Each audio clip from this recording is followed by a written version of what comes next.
warahmatullahi wabarakatuh.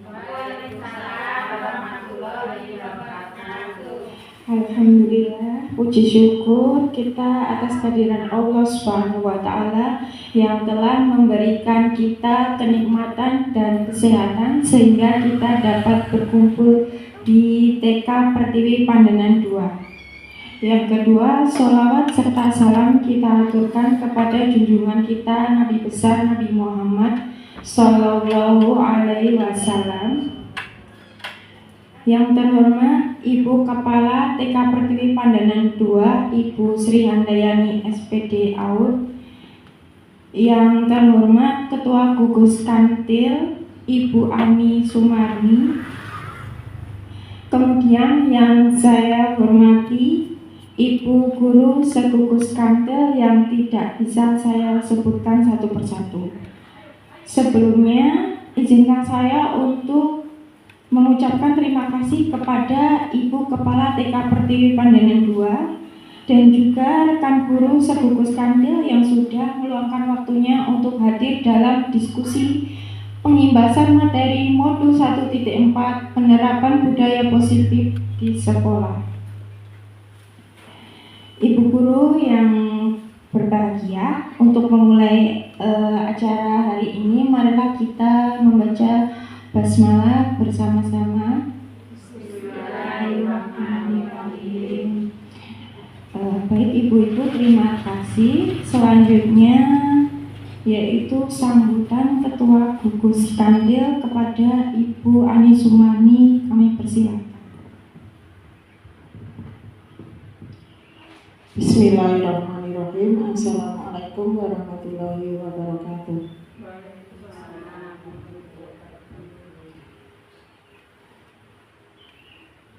Kepada yang terhormat Kepala TK Pertiwi Pandenan 2, beliau Ibu Sri Handayani SPD AUD. Yang terhormat rekan pendidik Gugus Kantil yang serta saya ucapkan terima kasih karena telah menghadiri undangan dari Ibu Sagita Ramadhani sebagai guru penggerak, calon guru penggerak. Di sini saya mewakili dari Gugus Kantil mengucapkan terima kasih kepada Ibu Sagita karena awal dengan pengimbasan ini kita dapat menerima ilmu-ilmu yang akan disampaikan oleh Ibu Sagita. Sekian sambutan dari kami. Saya akhiri. Wassalamualaikum warahmatullahi wabarakatuh.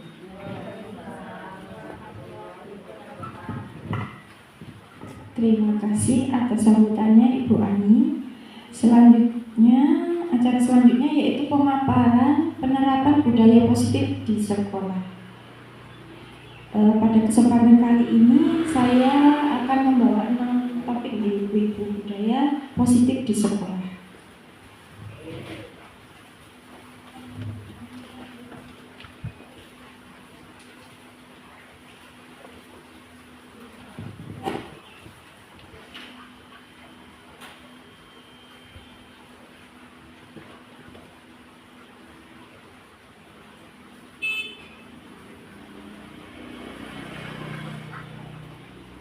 Sebelumnya yuk senyum dulu selama 30 detik. Senyum dulu ibu-ibu. Biar nanti materinya yang kita dapat itu bermanfaat, fresh. Selanjutnya ice breaking.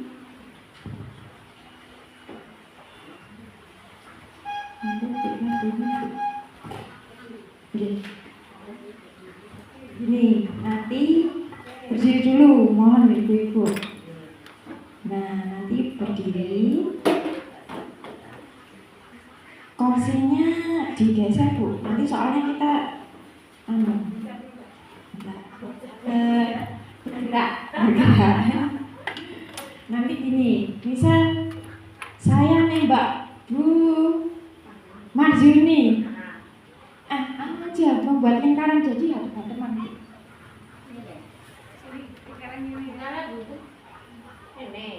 Nggih, hadap-hadapan. Mejaan kursinya di sana nggih. Di dijamin. Nah, biar ada.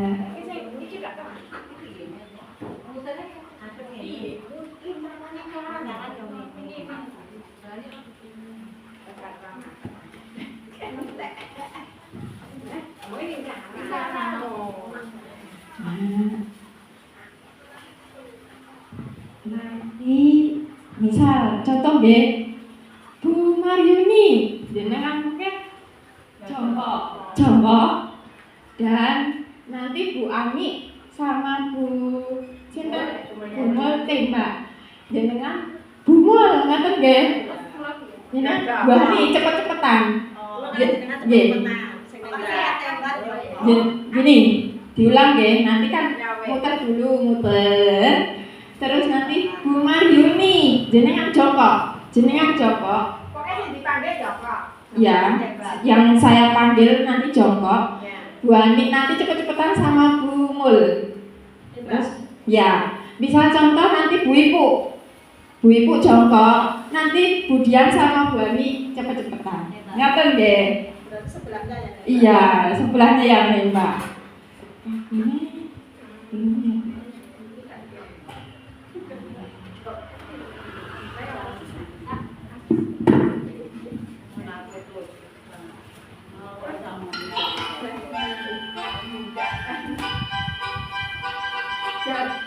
Belum saya.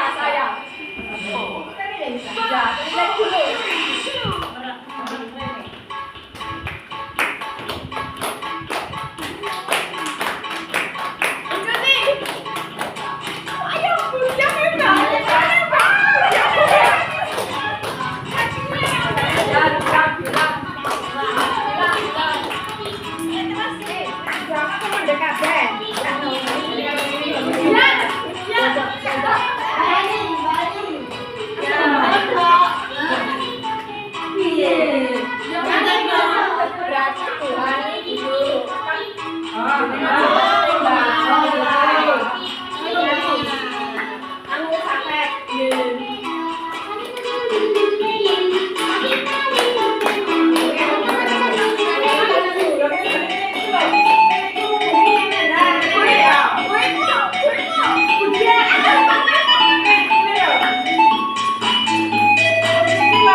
Tembak-tembakan.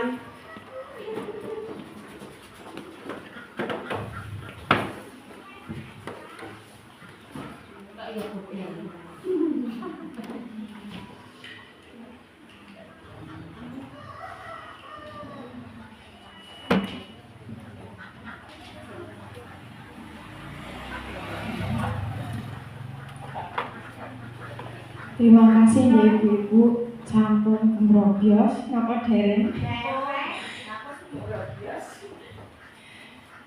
ya langsung saja menempel seorang guru yang baik harus memiliki kemampuan dalam mewujudkan budaya positif di sekolah. Budaya positif tersebut dapat dijalankan dengan menerapkan konsep-konsep inti seperti ada 6 ibu-ibu. Yang pertama disiplin positif, yang kedua motivasi perilaku manusia, yang ketiga keyakinan sekolah atau kelas, yang keempat kebutuhan dasar manusia, yang kelima posisi kontrol restitusi, yang keenam segitiga restitusi. Ngapunten ibu-ibu, sampun pernah mireng apa dereng apa pernah dengar dengan kalimat-kalimat tersebut? Sudah apa belum? Sudah ya. Lanjut. Nah, yang pertama disiplin positif. Disiplin positif itu merupakan suatu cara penerapan disiplin yang mengajarkan anak bertanggung jawab dan menumbuhkan kesadaran diri berdasarkan nilai-nilai kebajikan. Disiplin positif lebih ke arah disiplin diri yang dapat mengontrol diri dalam melakukan segala tindakan. Disiplin diri dapat membuat murid memahami dan menyadari berdasarkan motivasi internal bukan akibat paksaan, pujian, ataupun hukuman. Jadi disiplin positif itu muncul dari motivasi anak itu sendiri ya. Jadi tidak semata-mata karena orang lain. Lanjut, karakter profil pelajar Pancasila. Apa betul Ibu? Ya, beriman dan bertakwa, berkebinekaan global, bergotong royong, kreatif, benaran kritis, dan mandiri. Ya, selanjutnya 3 motivasi perilaku manusia. Yang pertama, menghindari ketidaknyamanan atau hukuman, mendapatkan imbalan atau penghargaan dari orang lain. Yang ketiga, menjadi orang yang diinginkan dan menghargai diri sendiri dengan nilai-nilai yang dipercaya. Ibu-ibu pilih nomor pinten. Ini yang mana?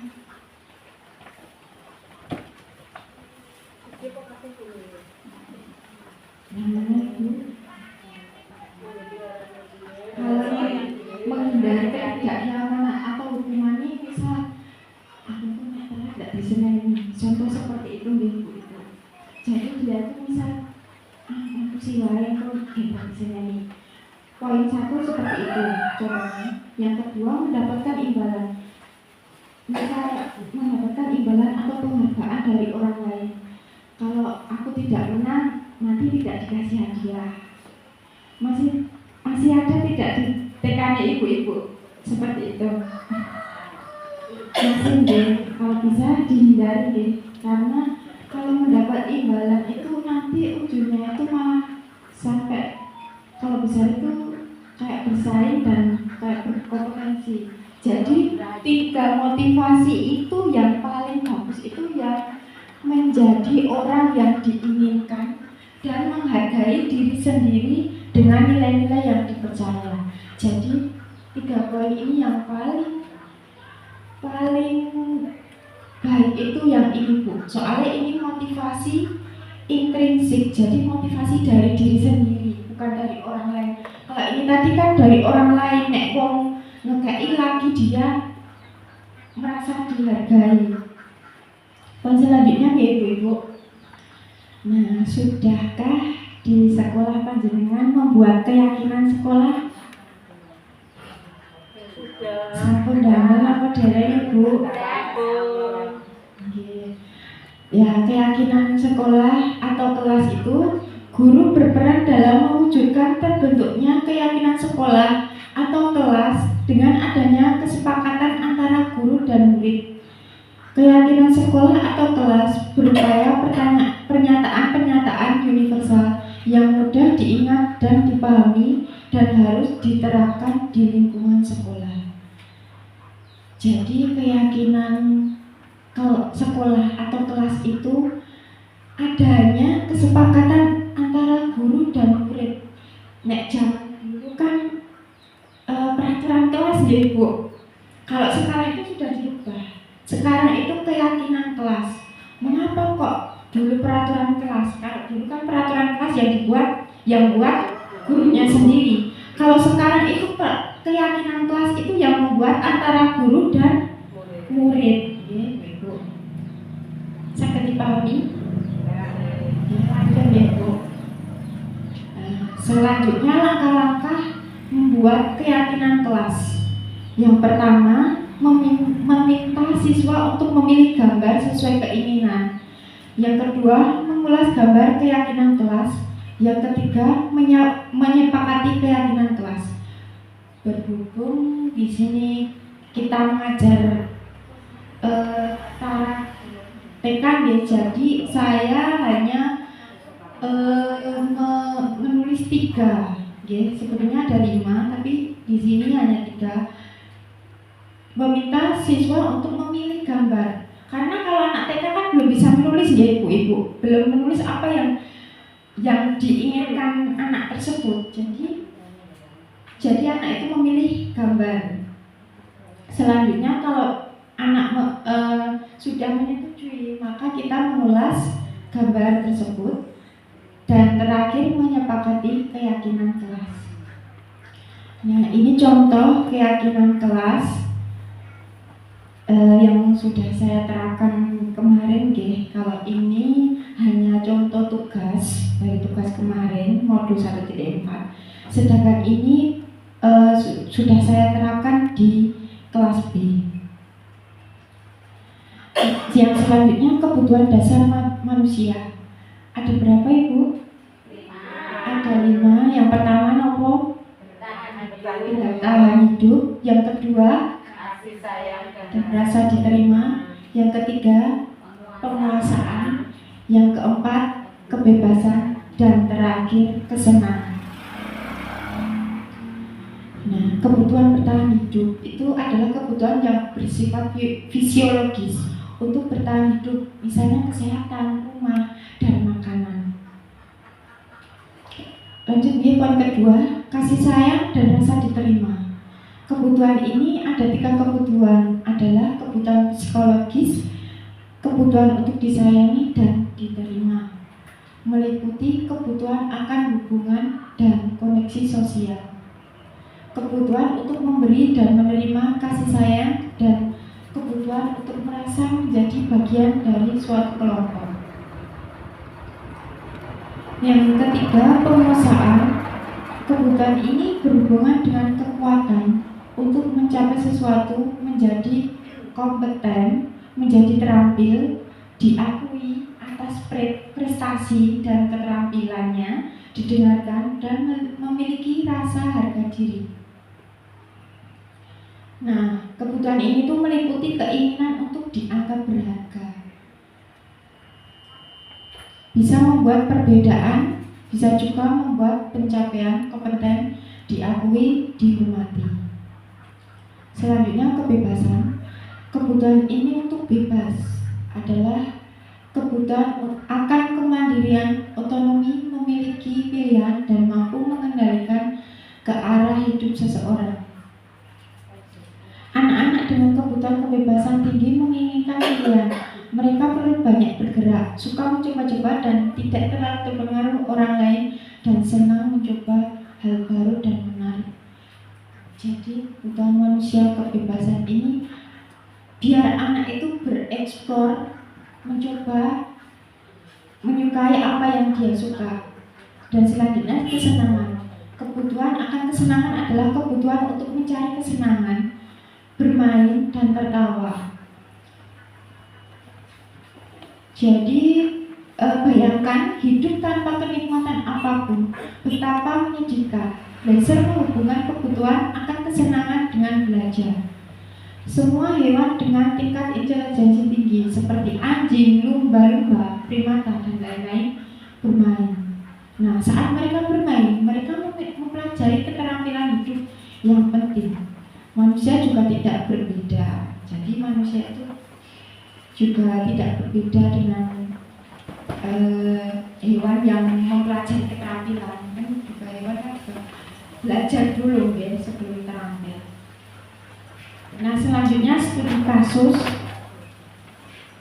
Minta tolong yaitu ada yang membacakan.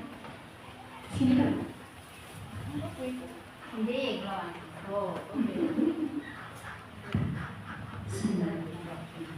Studi kasus. Ibu Yulaika, guru wali kelas 9H, sedang bingung menghadapi ulah salah satu murid di kelasnya, Tommy. Beberapa anak telah mengeluhkan Tommy yang seringkali meminta bekal makan siang mereka dengan paksa. Jika Anda menghadapi seperti Ibu Yulaika, apa yang akan Anda lakukan? Menurut Anda, kira-kira apa alasan Doni melakukan hal itu?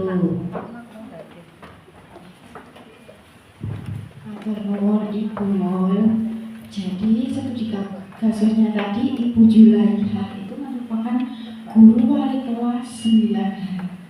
Jadi Bu Julaiha itu bingung menghadapi ulah satu muridnya namanya Tommy. Tommy itu beberapa kali itu seringkali itu meminta bekal makan siang dengan paksa. Jika menghadapi situasi seperti Ibu Zulaiha, apa yang akan Ibu lakukan? Ibu lakukan? Pernah tidak menghadapi kasus seperti ini? Pernah.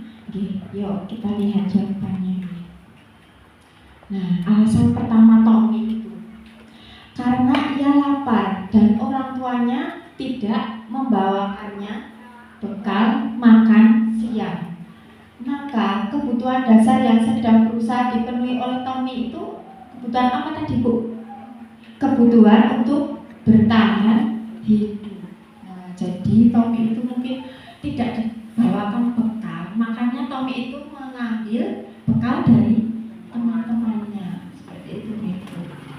Nah, alasan yang kedua itu karena dia merasa senang, temannya jadi memperhatikan dia.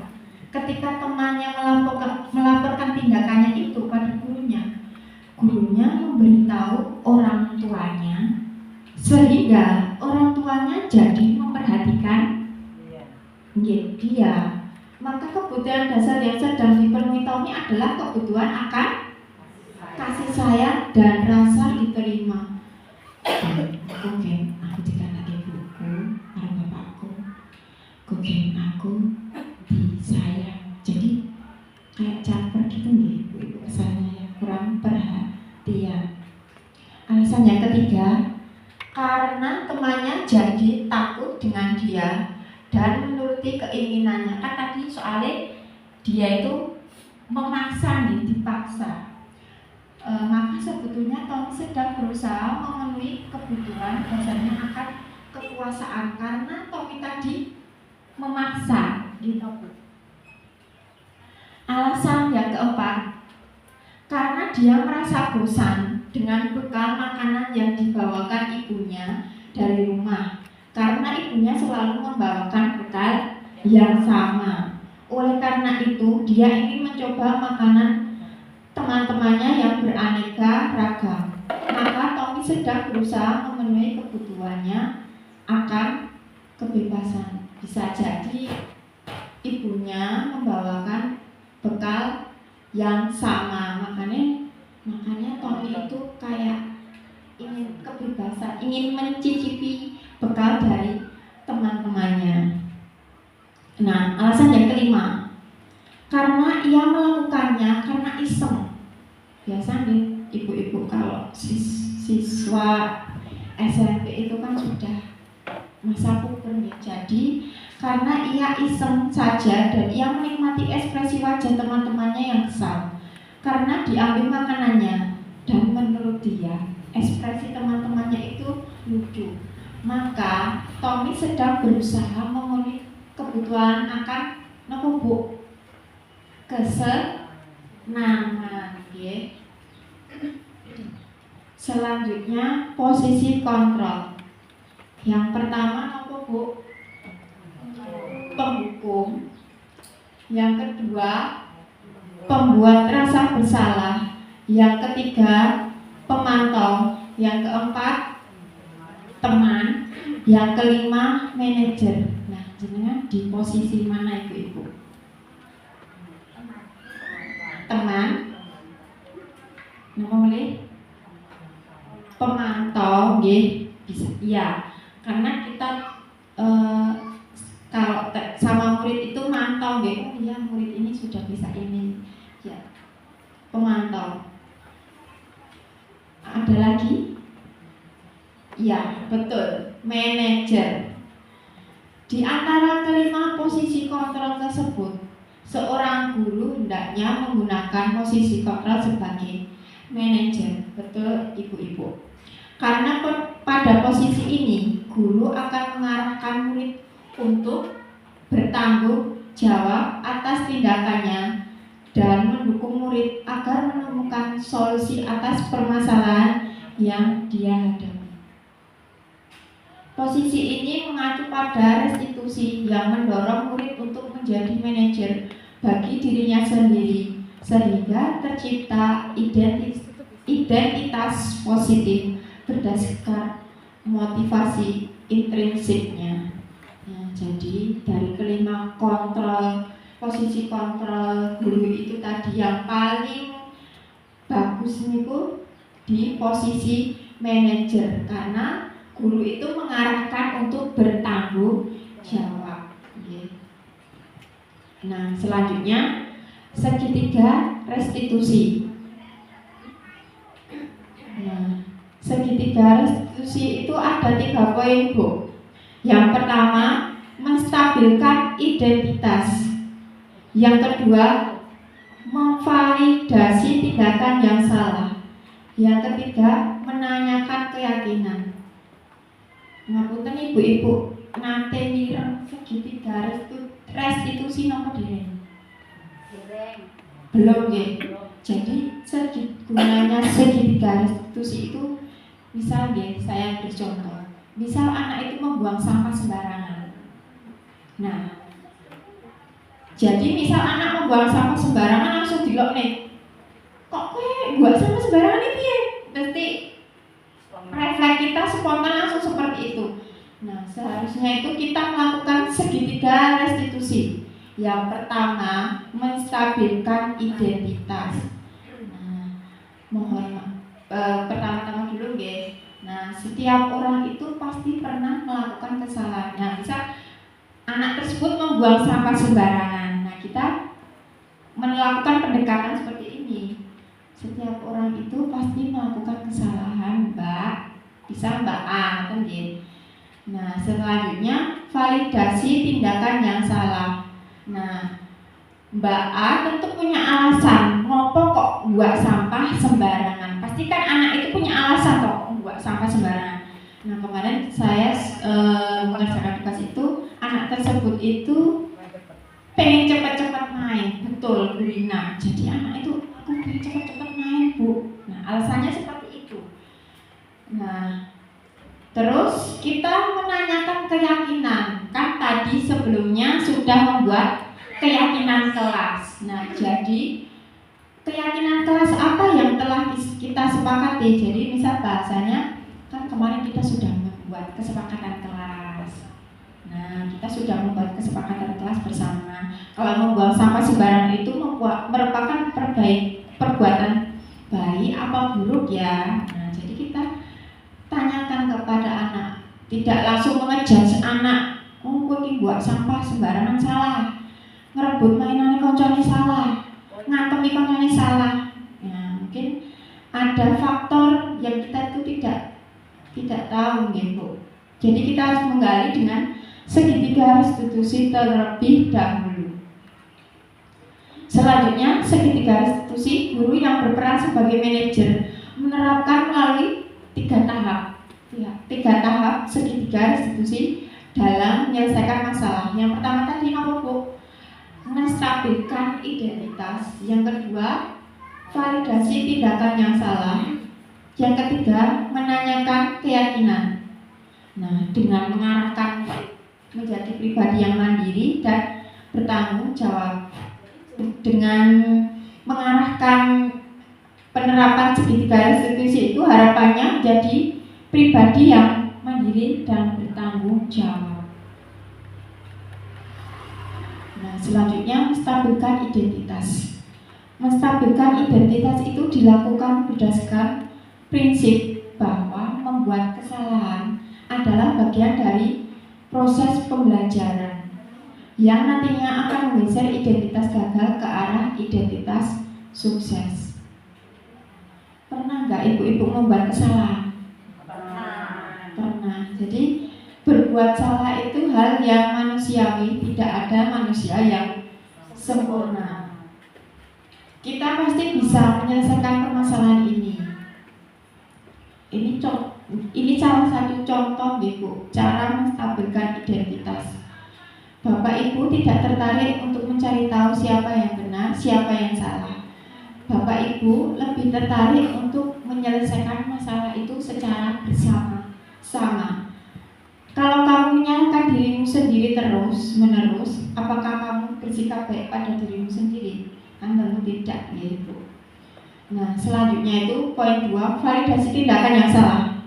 Validasi tindakan yang salah itu dilakukan berdasarkan prinsip bahwa setiap perilaku itu berupaya memenuhi suatu kebutuhan tertentu, sehingga guru atau orang tua itu akan bergeser dari pemikiran stimulus respon menjadi proaktif, serta akan lebih mengenali dan mengakui kebutuhan murid atau anak. Nah, contoh penerapan contoh kata-kata validasi tindakan yang salah. Nah, kamu pasti punya alasan mengapa melakukannya. Jadi seperti contoh tadi membuang sampah tadi kan, kamu pasti punya alasan kenapa Mbak A melakukannya, membuang sampah sembarangan contohnya. Terus apa yang penting bagi kamu? Terus kamu boleh tetap berusaha menjadi sikap itu, tapi tambahkan sikap yang lain, yang baru. Maukah kamu belajar cara yang lain untuk mendapat yang kamu butuhkan tanpa harus memukul? Ya, jadi ini contoh kata-kata dalam validasi tindakan yang salah. Yang terakhir, menanyakan keyakinan. Menanyakan keyakinan dilakukan dengan memberi pertanyaan-pertanyaan bermakna kepada murid atau anak untuk memunculkan motivasi secara intrinsik, sehingga mampu mengaitkan keyakinan dengan tindakan yang salah. Nah, kan tadi sudah membuat keyakinan kelas. Apa nilai yang kita percaya di sekolah kita? Nilai-nilai apa yang telah kita sepakati? Kelas yang ideal itu seperti apa? Seperti yang anak inginkan itu seperti apa? Kamu ingin jadi anak yang seperti apa? Dan apa yang kamu rasakan ketika kamu melakukan itu? Kamu menjadi orang yang seperti apa? Nah, kita tanyakan dulu ya. Nah, itu tadi 6 poin penerapan disiplin positif di sekolah. Mungkin ada yang ditanyakan ibu-ibu.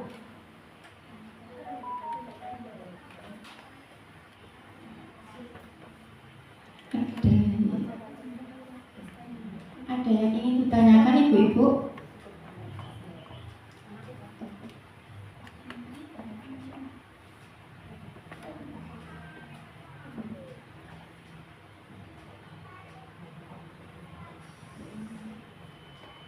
Dari disiplin positif dulu, ada yang ditanyakan tidak?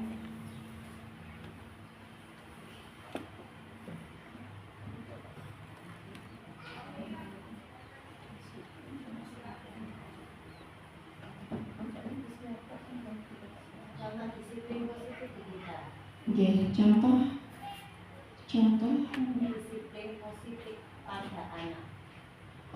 Contoh disiplin positif pada anak itu misalnya datang tepat waktu. Jadi kalimat positif deh. Jadi kalimat-kalimat positif misal datang tepat waktu itu sudah mencerminkan anak itu sudah disiplin positif. Terus menjaga kebersihan, contoh disiplin positif seperti itu. Nah, jadi ini contoh penerapan disiplin positif itu ini tadi, hadir tepat waktu ya Bu. Nah, itu sudah termasuk disiplin positif. Selanjutnya berbicara sopan. Siapa yang di TK dengan anak-anak yang masih ada yang sama gurunya masih melawan atau rame sendiri? Nah, kita bikin keyakinan kelas deh Bu. Jadi itu biar enak. Jadi pembelajaran itu kan kita sudah membuat keyakinan kelas bisa juga kesepakatan kelas, sama saja ya Bu. Jadi keyakinan sekolah atau kelas dan kesepakatan kelas itu sama. Terus berdoa sebelum dan sesudah belajar. Yang selanjutnya mendengarkan guru, membantu teman. Ya, jadi kalau misal jorok-jorokan karo koncone, kita adakan tadi segitiga institusi dan kita arahkan ke ini tadi keyakinan kelas, kan membantu teman, menyayangi teman, ya. Terus kalau membuang sampah, menjaga kebersihan kelas. Nah, terus mengucapkan salam ketika masuk kelas dan juga berpakaian rapi.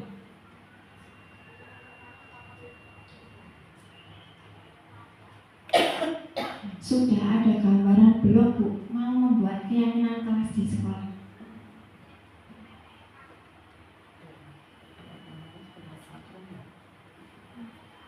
Sudah ya Bu? Sudah. Jadi yang pertama itu nanti itu meminta siswa untuk memilih gambar. Jadi jenengan nyiapke gambar.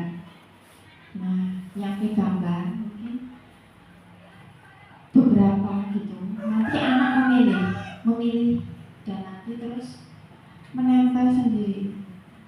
Jadi kan anak tahu, oh ya, aku setuju kalau hadir tepat waktu, aku setuju kalau berbicara sopan dengan orang lain.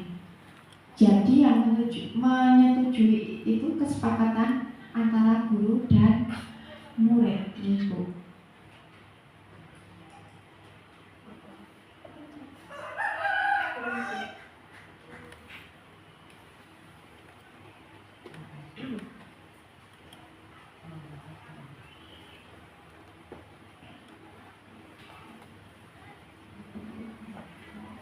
Nah, dalam penerapan posisi kontrol guru mungkin 5 posisi mungkin yang paling biasanya diterapkan di TKN panjenengan itu apa Bu? Teman,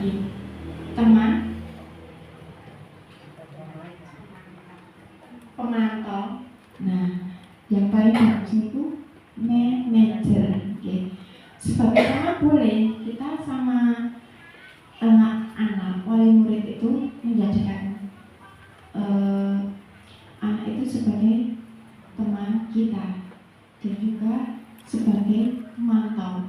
Jadi kita memantau anak. Oh iya, anak itu sudah bisa melakukan seperti ini, melakukan koordinasi fisik motorik contohnya. Terus kalau manajer itu sudah mencakup semuanya gitu. Nah, jadi seorang guru itu hendaknya menggunakan posisi kontrol sebagai manajer. Jadi gunanya posisi manajer itu untuk mengarahkan murid agar bertanggung jawab. Nah, dan juga mendukung murid agar menemukan solusi atas permasalahan yang dia hadapi.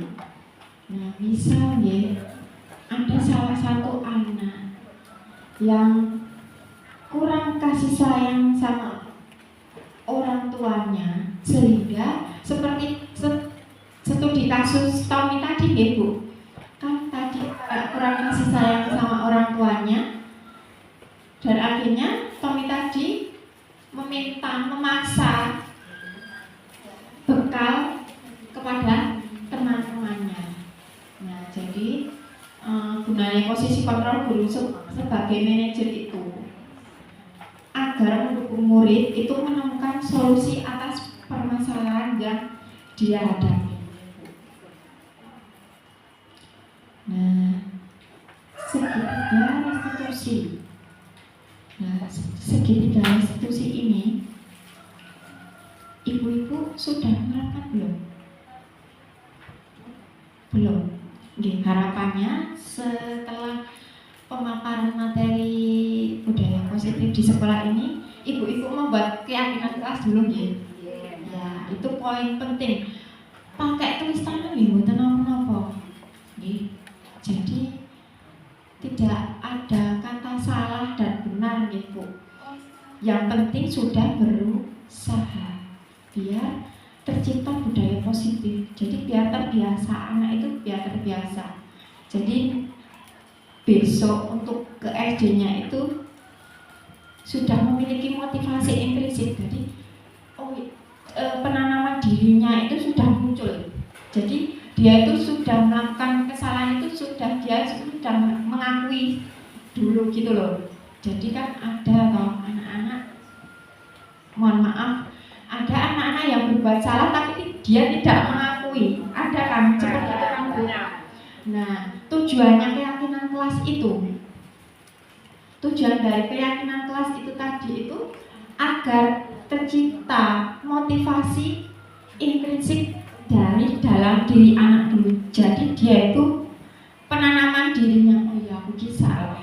Jadi dia itu menanamkan dalam dirinya kalau dia itu mau berbuat kesalahan.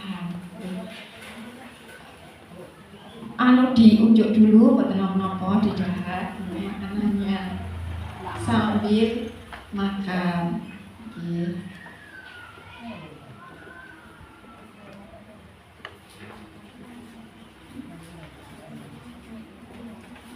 Nanti harapannya ibu-ibu membuat keyakinan kelas ya Bu. Setuju? Setuju. Nanti tugasnya diminta apa mboten? Mboten. Yang penting diterapkan di TKW panjenengan nggih. Soalnya keyakinan kelas itu penting nggih Bu. Selanjutnya segitiga restitusi. Siapa yang kalau di sekolah itu masih marah-marah sama muridnya, belum bisa mengontrol emosi murid-muridnya, masih mboten Bu. Masih kalau lapar. Iya, masih kalau lapar. Berarti kalau kenyang mboten emosi lho. Oke. Jadi kalau marah-marah sama muridnya itu jangan langsung ngejudge. Ojo langsung ngene, kowe nakal. Kowe nakal kok. Kayaknya rame terus.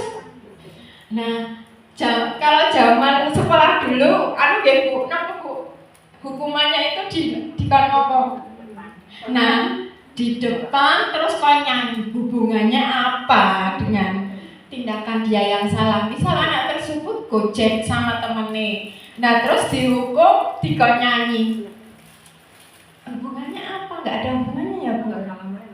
Nah, kan sebetulnya malah tidak menyelesaikan masalah toh Bu.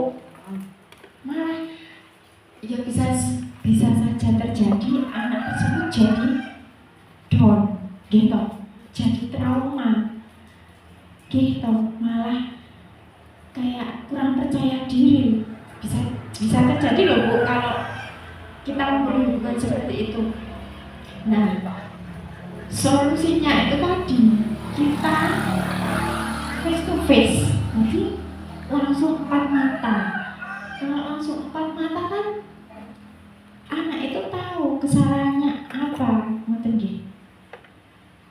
Dan dia akan mengakui kesalahannya. Ya, saya punya contoh Bu. Kemarin saya menerapkan segitiga restitusi.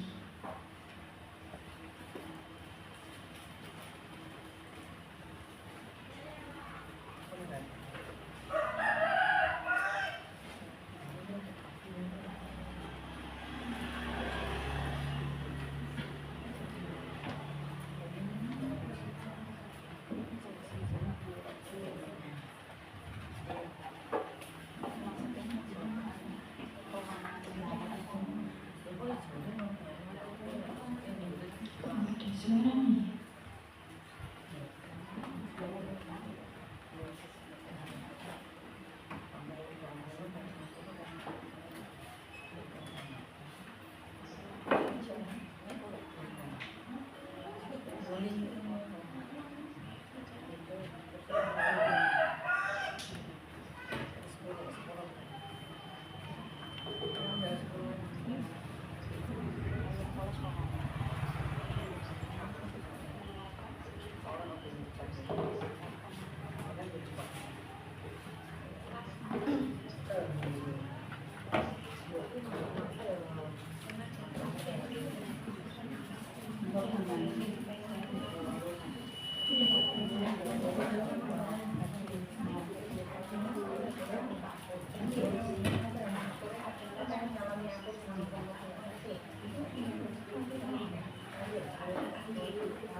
Perkenalkan, nama saya Sakita Ramadhani. Saya mengajar di TK Pertiwi Pandenan 2, CPP Angkatan 11, Kabupaten Klaten.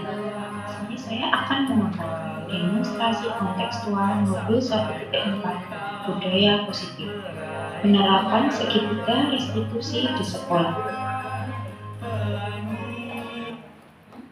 11277.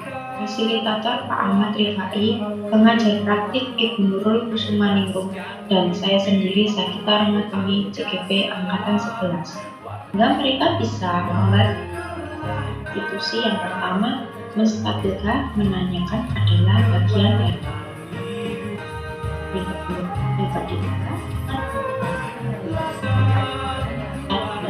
tindakan yang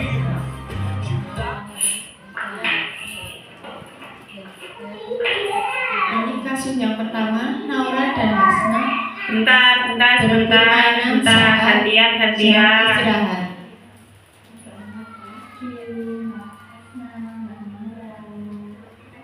Nah, ini contoh penerapan segitiga restitusi nih, Bu.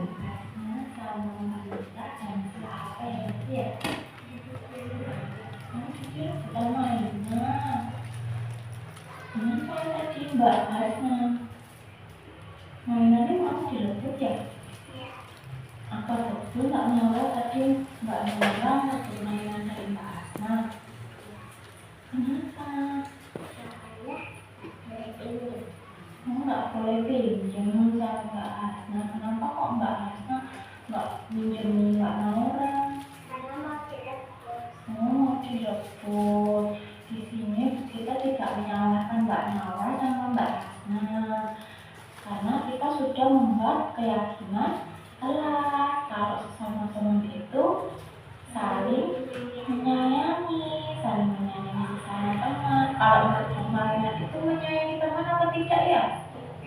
Tidak. Ya, kalau mainan bergantian, bilang dulu, ya. Bilang sama temennya dulu. Nah, bagaimana Mbak Naura biar menebus kesalahannya? Kan tadi Mbak Naura sudah merebut mainannya Mbak Hasna. Terus caranya Mbak Naura biar tidak ada masalah sama Mbak Hasna harus bagaimana ya Mbak Naura ya? Biar bisa.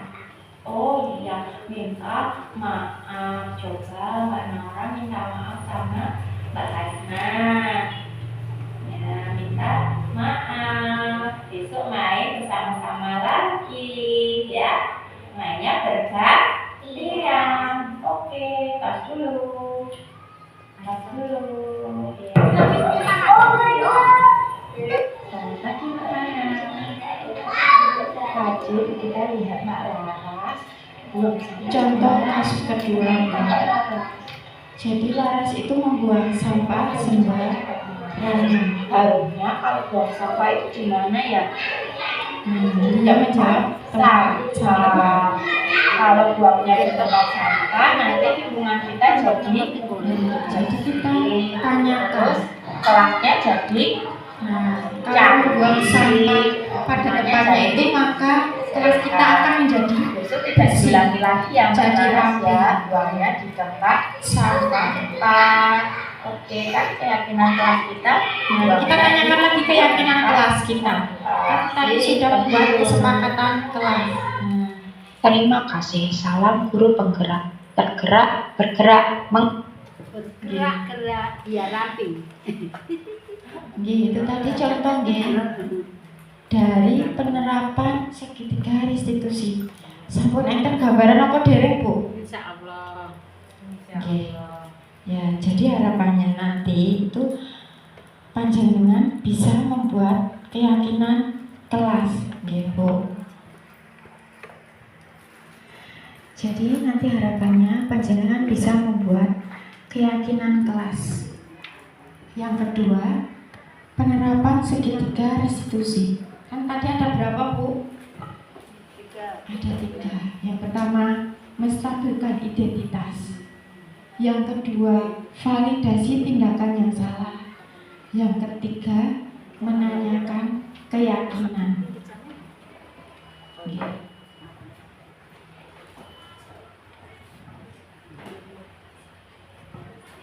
Oke.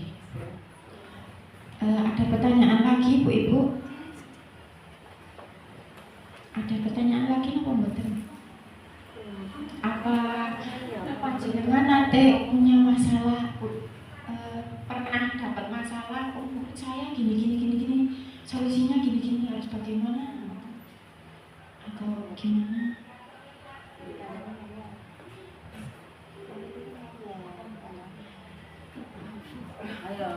Iya, kalau ngayal itu tadi kan kita harus menerapkan segitiga restitusi.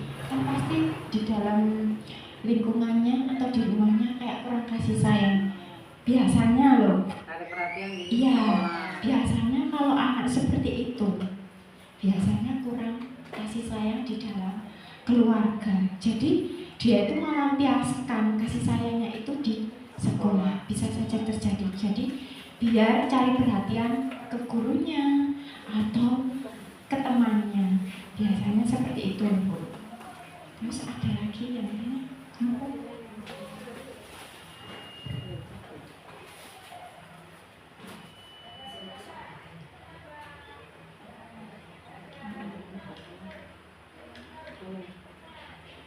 terus harapannya nanti panjenengan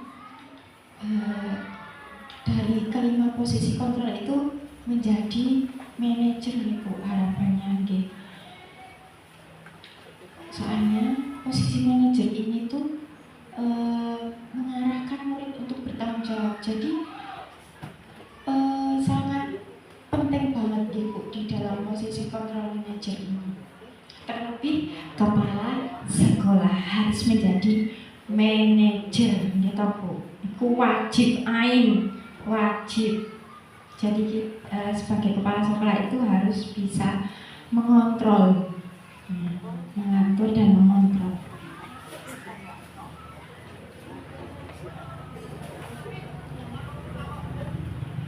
Nopo permainan Bu? Ya. Permainan Bu. Ini nanti tebak-tebakan aja, nggih.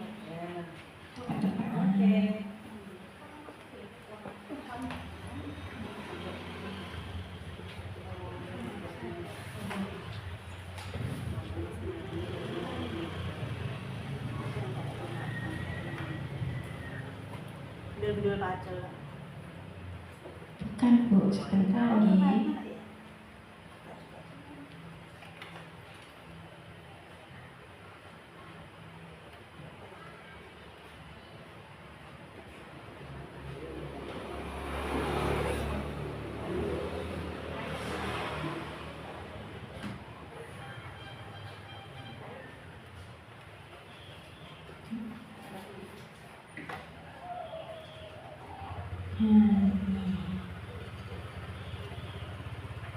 Nanti tebak-tebakan.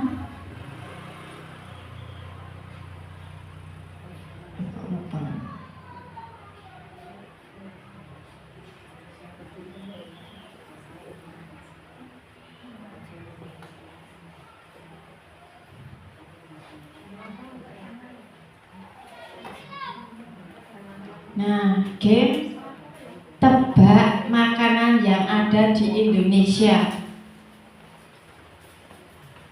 Masih lupa.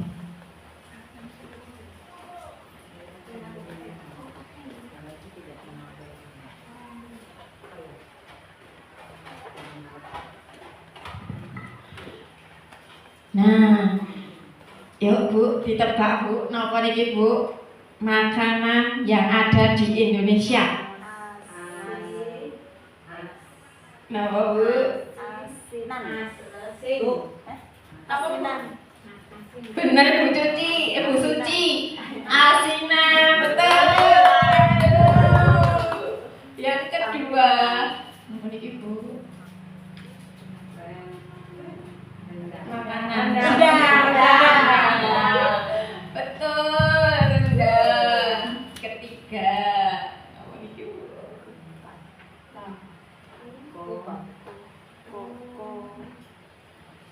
Iya, makanan.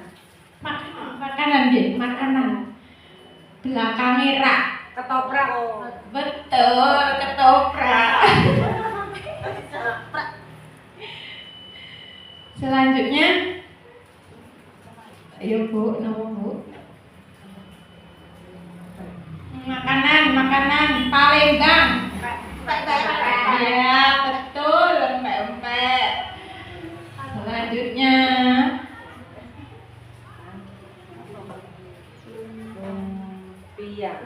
Lumpia. ya, betul. Pinter-pinter ya Bu. Bukan dari pinter-pinter. Terus niki napa Bu? Belakangnya Mbak.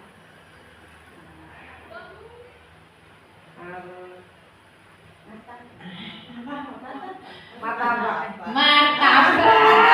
Betul. Terus niki makanan deh. Ini seputar makanan yang ada di Indonesia.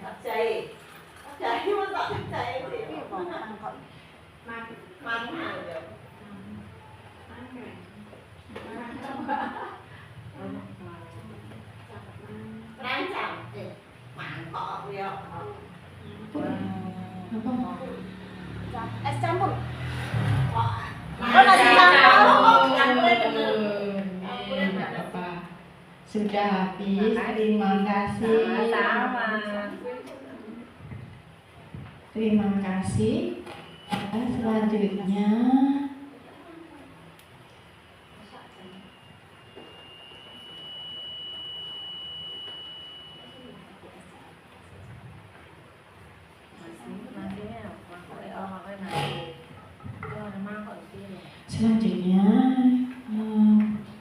penutup ya Bu.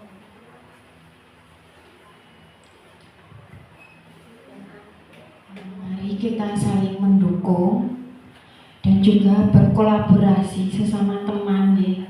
Berbagi ilmu itu tidak harus orang yang lebih pintar, tapi apa yang kita dapat kita bisa bagikan kepada teman kita, ya Bu.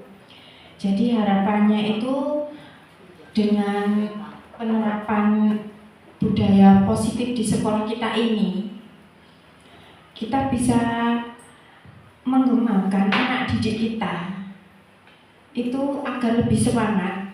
Dan ketika kita sudah tahu posisi kontrol kita tadi, apa Bu posisi kontrol kita?